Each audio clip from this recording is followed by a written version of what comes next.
Well, Kenya's President Uhuru Kenyatta is in New York for the United Nations General Assembly and a series of other meetings on the sidelines. On Saturday, he spoke exclusively to VOA on various subjects. My colleague Esther Githui-Ewart is back from New York and has our report. Esther. Yes, you're right, Vincent. President Kenyatta spoke about various issues and called for global action to reduce inequality, which he says is an achievable goal for both Kenya and Africa.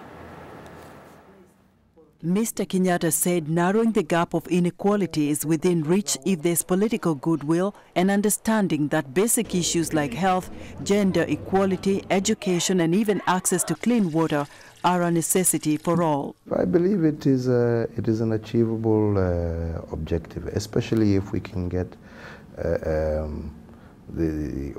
global community to work together and to focus keenly on this agenda. It is indeed workable.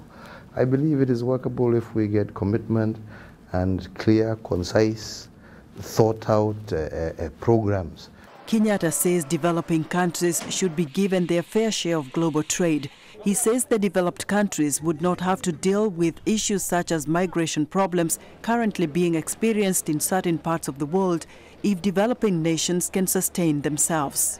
I believe it is not impossible when we say we want to get greater equity in world trade, when we say that developing countries are not getting their fair share in terms of global trade, thereby denying opportunities within Africa, denying opportunities in developing countries, and ultimately creating more problems in terms of migration and so on and so forth for the developed world.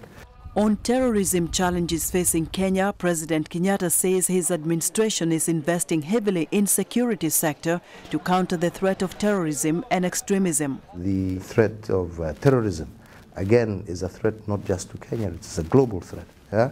And we are working with our international partners in close collaboration to see how we can handle that particular threat, how we can handle the issue of extremism.